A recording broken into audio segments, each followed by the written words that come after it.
So, we're going to try something a little different today. We've taken a snapshot of just one single day in the life of a country, in this case, Canada, on September 2nd, 2025. We've kind of stitched together the biggest stories from that day to see what kind of picture they paint. So really, what can 24 hours tell us about an entire nation? And it's a really good question, right? How much can actually happen in just 24 hours? Well, as we're about to see, it can span everything from a tiny message of love crossing an ocean to raging wildfires, all the way to the blueprint for a billion-dollar continental defense shield. So let's kick things off with that message. Okay, so let's start small, really small actually, with a simple message tossed out into the sea that ended up sparking this just incredible human connection. So get this, way back in 2012, a couple, Brad and Anita Squires, they write this simple, beautiful declaration of their love. They seal it up in a bottle, and they just tossed it into the Atlantic Ocean, right off the coast of Newfoundland. And for 13 years, that was it. The story just stopped. But then, can you believe it? After 13 years floating around, it washes up on a beach in Ireland. The discovery goes viral, and in what has to be the most perfect ending to this long journey, the couple is actually in Ireland today on September 2nd to celebrate their 9th anniversary. I mean, what an incredible story of connection, right? Spanning an entire ocean. All right, so from a message that literally brought people together across an ocean, we're going to pivot to a debate over messages that are, well, kind of dividing them.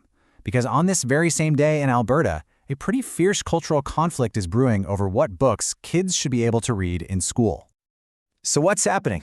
Well, the big story today is a brand new policy in Alberta school libraries. A ban has just been introduced on any books that are considered to have explicit sexual content.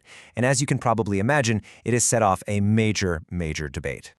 And this news, you can bet, got an immediate and really sharp response from one of Canada's most famous authors, Margaret Atwood. She put out this really powerful and, provocative warning, and even dropped a satirical short story just to mock the new policy. But here's the thing, it's not quite as black and white as you might think. Alberta's Premier, Danielle Smith, she actually came out and criticized how broad the ban was, calling it vicious compliance, even though she did support having some restrictions. For Atwood, though, any move like this is just a dangerous step toward outright censorship. So it's this really complex debate, It's not if there should be a line, but where exactly that line gets drawn. Okay, so from a cultural firestorm, we're now turning to a literal one. Because on this same day, a massive environmental emergency is unfolding across Western Canada. Okay, just take this number in for a second. 105 degrees Fahrenheit. That's over 40 degrees Celsius. And no, this isn't some desert forecast. This was the actual record-shattering temperature in parts of British Columbia on September 2nd. So what's going on? Well, it's a weather event called a heat dome. Basically, you've got this high-pressure system that's acting like a giant lid on a pot, just trapping all this extreme heat over the region and not letting it escape. And the fallout from this, it's escalating. And it's escalating fast. This heat is just fueling these massive wildfires, forcing people to evacuate from places like Boogaboo Provincial Park. And the impact isn't just local, not by a long shot. That toxic smoke is now drifting across the entire country and is actually starting to affect air quality way down in the north-central United States. So you've got this regional crisis that is absolutely having continental consequences. So while you have this crisis that's literally crossing borders, Canada's also dealing with its own borders. On the very same day, two really different stories popped up about who and what Canada is letting in. Let's start with international students.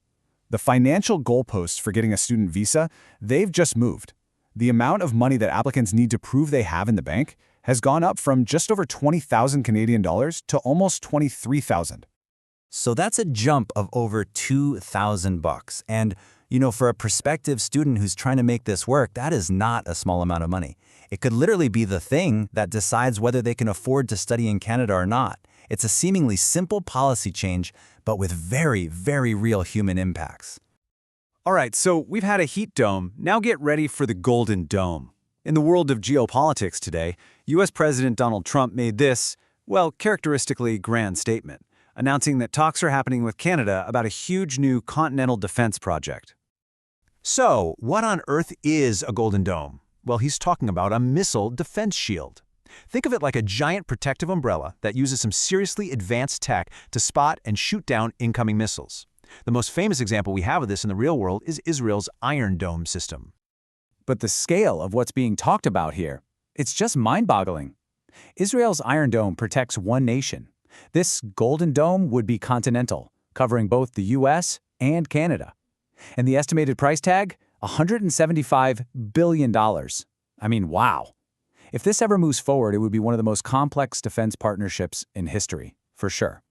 Wow. Okay, so we've gone all the way from a message in a bottle to a continental missile shield. Let's just pull all these different threads together for a second and see what this one day is really telling us. You know, when you just lay it all out like this, the sheer variety of what can happen in 24 hours is pretty incredible. You've got these deeply personal moments of connection happening right alongside these huge cultural conflicts. At the same time, a historic environmental crisis is unfolding, while a monumental defense alliance is being discussed. It really is a snapshot of a country grappling with its identity, its climate, and its place in the world, all at once. And that really brings us right back to where we started. A single day filled with personal hope, deep cultural division, an environmental emergency, and these massive strategic shifts. What story does this whole mosaic really tell us about the challenges and the character of Canada in 2025? It's a really good question to chew on. Thanks for joining me for this one.